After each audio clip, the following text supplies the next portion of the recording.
Em nome do Pai, do Filho e do Espírito Santo. Amém.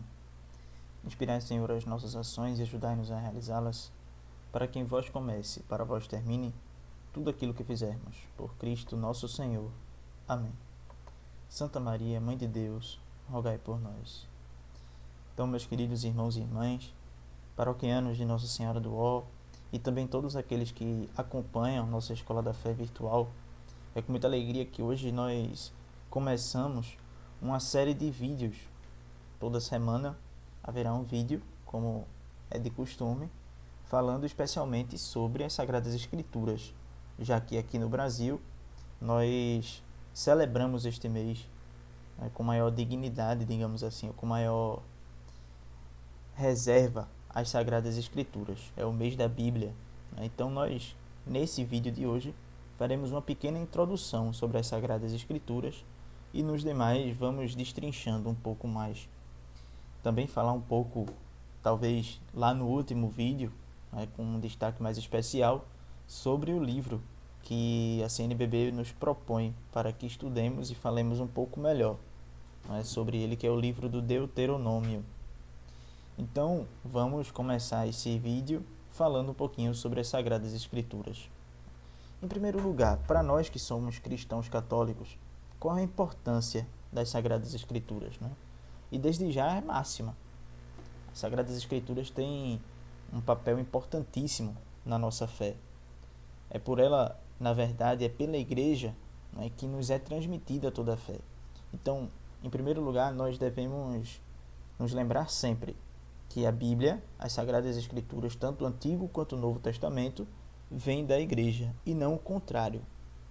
E eu gostaria de falar isso aqui logo no comecinho, para que isso fique gravado mesmo, quando nós estivermos tanto lendo as Sagradas Escrituras quanto falando sobre elas.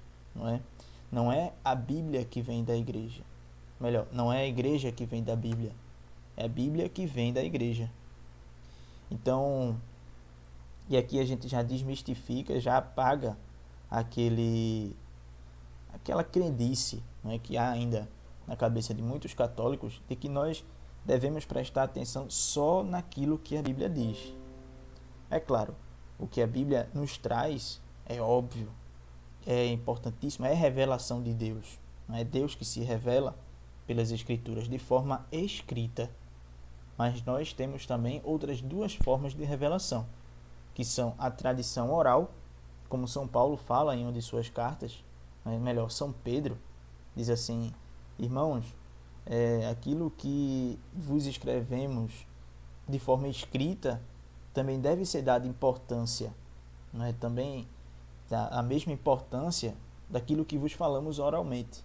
Ou seja, na igreja primitiva, na era apostólica, a tradição oral tinha muito mais importância do que a tradição escrita. Até porque a Bíblia ela só foi compilada do jeito que a gente conhece, ela só existe com os 73 livros que a gente já conhece, os do Antigo Testamento e os do Novo Testamento, a partir de 325. Ou seja, somente a partir do século IV é que a Bíblia existe desse jeito que a gente conhece. Então, antes, o Evangelho, a doutrina católica, a doutrina cristã, era passada apenas oralmente. Então, a tradição oral, a tradição escrita e, claro, o magistério, que é, claro, aquilo que o Espírito Santo, a faculdade que o Espírito Santo dá à Igreja, aos bispos unidos ao Papa e ao Papa, de transmitir a fé dos apóstolos ainda hoje. Então, quando um Papa fala infalivelmente, ou seja, ex cátedra, quando ele proclama um dogma, nós celebramos agora há pouco o dogma da Assunção de Nossa Senhora. Então, quando um Papa proclama um dogma, esse dogma também é revelação de Deus. Então, é o magistério que está ali como revelação de Cristo, na continuidade da encarnação de Cristo, que é a Igreja. Então, nós temos a Igreja, certo? A Bíblia, as Sagradas Escrituras, a tradição oral e o magistério, aquilo que chamamos de tripé da Igreja, o depósito da fé. Ok? Então, dada essa introdução, nós podemos falar um pouquinho do que é a Bíblia, no que consiste as Sagradas Escrituras para nós, para a nossa vida, na nossa espiritualidade, né, na nossa caminhada rumo à santidade, que é o fim último de todo cristão, que deve ser o objetivo último de todo cristão. Então, as Sagradas Escrituras, como nós dissemos, é parte da revelação de Deus. E nós devemos ter bem firmes na nossa cabeça que Deus se revela, né? Ou seja, é possível ao homem chegar ao conhecimento de Deus, porque Deus se revelou. A linguagem que Deus usa nas Sagradas Escrituras e nos seus outros dois tipos de revelação, que chega à sua plenificação com o envio de Jesus Cristo à Terra, é uma linguagem humana. Deus passa a usar a linguagem humana, não a linguagem divina, a comunicação do Pai com o Filho, com o Espírito Santo.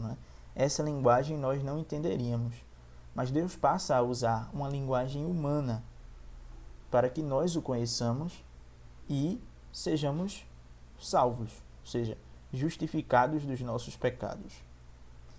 Se nós formos lá no Gênesis, logo no comecinho, Deus vai criando o céu, a terra, os animais, até chegar no homem, o cume da sua criação, a criação mais perfeita de Deus, o homem, o ser humano. E tendo criado o homem, Deus se revela ao homem, fala com Adão, não é? Fala com Adão, cria Eva, depois desce ao jardim do Éden para perguntar a Adão por que ele havia pecado. Ou seja, Deus se revela ao homem. Se nós andarmos mais um pouquinho ainda no Gênesis, nós vemos Deus se revelando, por exemplo, a Abraão. Abraão, sai de tua terra. Deixa a tua terra porque eu vou te dar uma descendência, do número das areias do mar com as estrelas do céu. E essa é a revelação de Deus, que vai nos falando. Deus vem ao encontro do homem. E nesse vir ao encontro do homem, há o que nós chamamos de revelação escrita. Deus que vai deixando como que cartas para seus filhos por toda a humanidade. Melhor, por toda a história da humanidade. Então, primeiro nós temos Deus se revelando aos pouquinhos aos filhos de Israel, aquilo que nós chamamos de Antigo Testamento, ou os livros da Antiga Aliança, que é Deus educando o seu povo para a vinda de Cristo, para a plenificação de sua revelação, que é a vinda do seu Filho unigênito, o próprio Deus, o Verbo de Deus, Jesus Cristo. E aí nós temos, nesse Antigo Testamento, alguns tipos de livro, que nós vamos ver no vídeo de semana que vem. Mas aqui, nessa introdução, são os livros históricos, os livros sapienciais, ou de sabedoria, os livros proféticos. Então, esses livros todos são a educação que Deus dá, é a pedagogia de Deus. Lá no livro profético do Ezequiel, por exemplo, na profecia de na profecia de Oséias, ele vai dizer: eu mesmo ensinei Efraim, que é uma tribo de Israel, a andar, como que pegava sua mão e ia atraindo com laços de amor. Ou seja, é nesse jogo de sedução de Deus, o Antigo Testamento. Deus vai se mostrando e se escondendo, deixando que o homem o procure. Então, toda essa temática vai sendo trabalhada do Gênesis ao último livro do Antigo Testamento, que é a profecia de Malaquias. Então, nesses livros todos, Deus vai atraindo os filhos de Israel para si. Vai mostrando que tirou-os do Egito, vai mostrando que tirou-os do exílio da Babilônia, vai mostrando que permitiu a escravidão no Egito, vai mostrando que permitiu o exílio da Babilônia, para que os ídolos fossem esmagados, fossem destruídos e que o homem o adorasse com o coração uno, com o coração indiviso, reconhecesse que ele é seu Deus, o Deus de Israel, e não há outro. No livro dos Reis, por exemplo, como em outros também, mas especialmente no livro dos Reis, onde se encontra a história do profeta Elias, nós vemos com que poder, com que majestade e com quanto amor Deus vai até seu povo para tirar do seu povo os ídolos, para que o povo fique com o coração desocupado para amá-lo. Se nós, seres humanos, amamos uma coisa ao ponto de chamá-la de meu Deus, então outra coisa não pode se colocar no seu lugar. Então, o próprio Deus diz, no livro do profeta Oséias, por exemplo, eles chamavam de meu Baal, ou seja, meu ídolo. Existiam deuses, existiam ídolos. Baal é o ídolo que o profeta Elias vai combater. Aquela história dos sacerdotes de Baal, que Elias pede para que Deus mande fogo dos céus, e Deus manda o fogo dos céus destruindo os altares de Baal, e depois é perseguido pela esposa do rei Acabe. Então, todas essas histórias são para contar uma coisa: Deus nos quer. E a que ponto Deus nos quer? Ao ponto de mandar o seu único filho para morrer por nós, que é o cume de toda a revelação. A revelação de Deus totalmente está exposta na cruz, no mistério da cruz. Jesus Cristo crucificado é a figura perfeita do amor de Deus por nós. E aí, saindo do Antigo Testamento, vem o Novo, vem a plenificação da revelação de Deus. Depois de um tempo de tribulações, durante todo o mundo, durante a história do mundo, nós estamos vivendo naquele momento em que Jesus Cristo vem à Terra, um período chamado Pax Romana. Lembremos que o Império Romano dominava todo mundo conhecido, não é? Então, na época do reinado de César Augusto, o segundo imperador de Roma, ele ordena um recenseamento para que todas as pessoas se cadastrem no Império Romano, para que o Império saiba quem são seus súditos, quem são os seus habitantes, em número exato.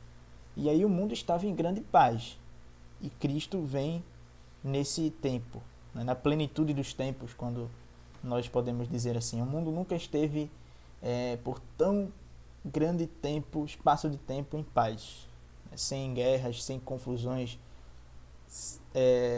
por causa do Império Romano que reinava naquela época e que proporcionou, não é, essa paz ao mundo. E Cristo vem nesse tempo e prega o Evangelho, nasce, amadurece, prega a doutrina de Deus, prega o amor de Deus, desconstrói, desmascara a conduta pecadora e errônea dos fariseus, também exalta alguns fariseus que estavam perto do reino de Deus, vai sendo causa de condenação para uns e causa de exaltação para outros, como diz o profeta Simeão. E, depois de tudo, o cume do amor de Deus é a cruz. Cristo é crucificado e ressuscita. Depois vem Pentecostes, já no Atos dos Apóstolos. Jesus Cristo ascende aos céus e envia o Espírito Santo para Maria e a igreja, que estava reunida no cenáculo. E aí a igreja sai em pregação do Evangelho. Aquilo que Cristo fez na Judéia, na Palestina e em Israel, os apóstolos saem fazendo ao redor do mundo, onde está documentado nos Atos dos Apóstolos. Saímos dos 4 evangelhos e vamos para os Atos dos Apóstolos. E os Atos dos Apóstolos estão divididos em Atos de Pedro e Atos de Paulo. Pedro, o apóstolo dos judeus e chefe da igreja, e São Paulo, o apóstolo tardio, ou o apóstolo dos gentios, que vai pregar o evangelho ao mundo grego. E os outros apóstolos também. Diz a tradição que São Tomé vai às Índias, diz a tradição que São Tiago vai à Espanha, Península Ibérica, e por aí vai. Os apóstolos todos saem em peregrinação. E aí nós temos um conjunto de cartas, tanto as cartas de São Paulo, as cartas paulinas, que exortam as igrejas, ou seja, vão dizendo às igrejas onde elas estão errando, onde elas estão acertando, o que elas precisam fazer para ficarem mais fiéis à doutrina de Cristo, ao Evangelho, e as cartas católicas, as cartas universais, ou seja, as cartas de São Pedro, as cartas de São Tiago, as cartas de São João e a carta de São Judas. né? Então, essas cartas são de modo mais geral, né? Às igrejas do mundo inteiro, podemos dizer assim. Ou seja, para nós, para a nossa espiritualidade. Aquele cristão que pega, por exemplo, a carta de São Paulo aos Romanos, vai lá ver duas coisas, ou ler aquela carta em dois vieses. Né? Aquele viés da historicidade, daquilo que São Paulo falava exclusivamente à igreja que estava em Roma. E também aquele viés que São Paulo fala a mim hoje. Né? Ou seja, eu me coloco como um personagem, como um leitor, dentro daquela carta aos Romanos. E vou lendo, né? Como se eu estivesse realmente na igreja situada em Roma naquele tempo. E vamos ver também que nós encontramos ali falhas que São Paulo aponta na igreja aos Romanos, na igreja dos Romanos, e que nós partilhamos também das mesmas falhas. E também virtudes, né? Que nós partilhamos das mesmas virtudes. Até chegar no último livro, que é o livro do Apocalipse, ou seja, as coisas últimas, a revelação das coisas últimas, das coisas que acontecerão. É um livro belíssimo, é um livro que trata do começo ao fim, da vitória de Cristo e da derrota do mal, do inimigo, de Satanás, e daquilo que é o telos do homem, daquilo que é a finalidade do homem, que é unir-se a Deus em perfeita contemplação, quando a história for diluída, quando a história terminar, quando Deus der um ponto final na história e começar o ser humano a viver na eternidade. Então a Bíblia, meus caros irmãos, é esse álbum de família, né? Do mesmo jeito que quando acontece uma coisa especial, um aniversário, né, de um grande patriarca de uma família, né? Pensem nos seus pais, nos seus avós, e que a família lá se reúne e vai lembrando de acontecimentos importantes, né, na família, né, quando o avô vai contando uma história que ele já contou sei lá quantas vezes, mas que é sempre bom ouvir, não é? Quando, sei lá, quando ele saiu do campo e veio para a cidade, ou seja, aquelas grandes histórias das nossas famílias, não é? A Bíblia é isso. A Bíblia é um compilado de grandes histórias da nossa família, a Igreja Católica. A igreja é uma grande família e nós não podemos desassociar, né, esse sentido de família da igreja. Afinal, nós somos todos irmãos em Cristo, filhos do mesmo Pai, que é Deus, filhos da mesma mãe, que é a igreja. Então, nós podemos ver a Bíblia como um álbum querido de fotos, né, dos nossos parentes. Quando nós olhamos, por exemplo, para a história de Abraão, nosso pai na fé, quando nós olhamos, por exemplo, a história de Adão, nosso pai segundo a carne. Quando nós olhamos a história do profeta Elias, né, um grande irmão nosso, né, um grande irmão mais velho que está lá. Quando nós olhamos a história de Noé, outro grande irmão mais velho, um grande patriarca também. Quando nós olhamos também a história dos apóstolos, nossos exemplos, né, igualmente quando nós olhamos as histórias dos santos que não estão na Bíblia, ou seja, ainda ontem nós celebrávamos Santa Dulce dos pobres. É uma grande irmã nossa e poderia estar na Bíblia se ela tivesse vivido naquele tempo e tivesse sido documentado a sua vida. Mas não foi e nós a conhecemos agora, né? E sabemos que ela está no mesmo patamar dos nossos irmãos que estão documentados na Bíblia. Então não esqueçamos disso. A Bíblia é, em primeiro lugar, uma forma da revelação de Deus. Deus se revela, e se revela de várias formas, três principais: as Sagradas Escrituras, a tradição oral e o Sagrado Magistério. Não é? Nenhuma dessas três está acima da outra. Não é? O Magistério não é mais revelação do que a Bíblia, a tradição não é mais revelação do que o Magistério, e nem a Bíblia é mais revelação do que nenhum dos dois. Os três estão no mesmo patamar.